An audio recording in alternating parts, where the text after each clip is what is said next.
আসসালামু আলাইকুম everyone, welcome back to my channel.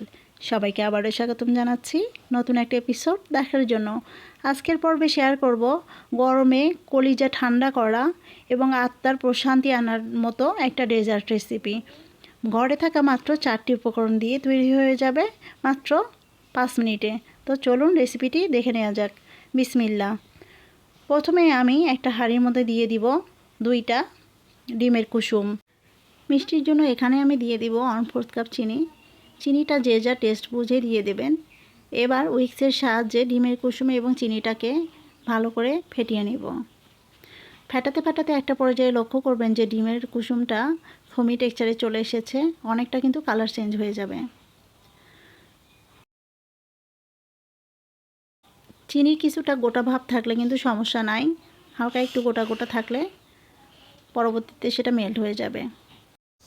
তো আমার ডিমের কুসুমটাকে ফেটানো হয়ে গিয়েছে। এবার এর মধ্যে আমি অ্যাড করে দিব লিকুইড দুধ। এখানে আমি 2 কাপ লিকুইড দুধ নিয়েছি। দুধটাকে আমি আগে থেকে জাল করে অনেকটা ঘন করে নিয়েছিলাম। অবশ্যই চেষ্টা করবেন দুধটাকে আগে থেকে জাল করে ঘন করে নিতে।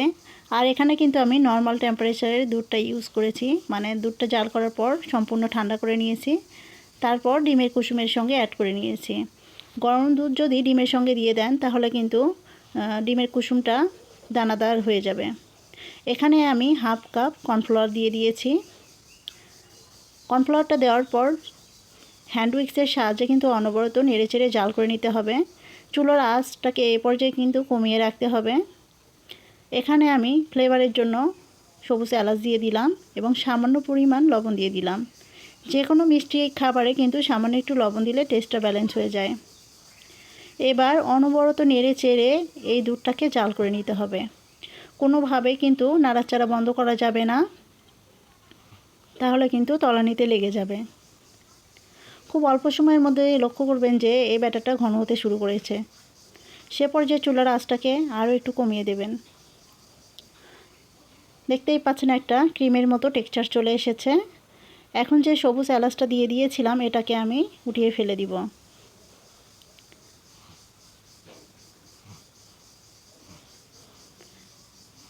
আর একটা ঘন ব্যাটার তৈরি করে নিতে হবে। এই ব্যাটারের ঘনত্ব ঠিক এমন করেই নামিয়ে নিতে হবে, এর চেয়ে আর ঘন করা যাবে না। আমি যে বাটির মধ্যে এই পুডিংটাকে সেট করব সেই বাটির মধ্যে আগে থেকে ঘি ব্রাশ করে রেখে দিয়েছিলাম। তারপর গরম থাকা অবস্থায় দুধের এই মিশ্রণটাকে ঢেলে দিতে হবে। দুধের এই মিশ্রণটাকে কোনোভাবে কিন্তু ঠান্ডা করা যাবে না, গরম থাকা অবস্থাতেই বাটির মধ্যে ঢেলে নিতে হবে, না হলে কিন্তু পাতিলেই জমাট বেঁধে যাবে। আর কাজের সুবিধার্থে আপনারা যে বাটির মধ্যে পুডিংটাকে সেট করবেন সেটার মধ্যে আগে থেকে একটু ঘি লাগিয়ে রাখবেন, তাতে করে খুব দ্রুত বাটির মধ্যে পুডিংটাকে সেট করতে পারবেন। বাটিটা গরম থাকা অবস্থাতেই আমি নর্মাল ফ্রিজে রেখে দিব 20 থেকে 25 মিনিটের জন্য। চাইলে 1 থেকে 2 ঘন্টাও রেখে দিতে পারেন। তো ফিরে আসলাম আমি 20 মিনিট পরে। দেখতেই পাচ্ছেন মাশাআল্লাহ পুডিংটা সুন্দরভাবে সেট হয়ে গিয়েছে। এখন উপর থেকে একটা প্লেট দিয়ে আমি পুডিংটাকে ডিমোল্ড করে নিচ্ছি। মাশাআল্লাহ আলহামদুলিল্লাহ, দেখতেই পাচ্ছেন পুডিংটা কত সুন্দরভাবে জমাট বেঁধে গিয়েছে। এখন উপর থেকে আমি কিছু পাউডার মিল্ক অ্যাড করে দিব, মানে চেলে দিব, এতে করে দেখতে সুন্দর লাগবে এবং খেতেও ভালো লাগবে। তবে চাইলে এটা কিন্তু টোটালি অপশনাল। উপর থেকে একটা চেরি দিয়ে এটাকে পরিবেশন করতে পারেন। এখন একটা নাইফের সাহায্যে এটাকে আমি কেটে দেখিয়ে দিচ্ছি এটা কতটা পারফেক্ট হয়েছে। এই গরমে একবার এই ডেজার্টটি বানিয়ে খেয়ে দেখুন, আপনার কলিজাটা পুরোই ঠান্ডা হয়ে যাবে। মেহমান আপ্যায়নে এই ডেজার্টটি কিন্তু কোনো জুড়ি হয় না। ঈদ উৎসব যে কোনো অনুষ্ঠানে কিন্তু এই ডেজার্ট আইটেমটা আপনারা রাখতে পারেন। দেখতেই পাচ্ছেন পুডিংটা মাশাআল্লাহ কতটা নরম এবং সফট হয়েছে।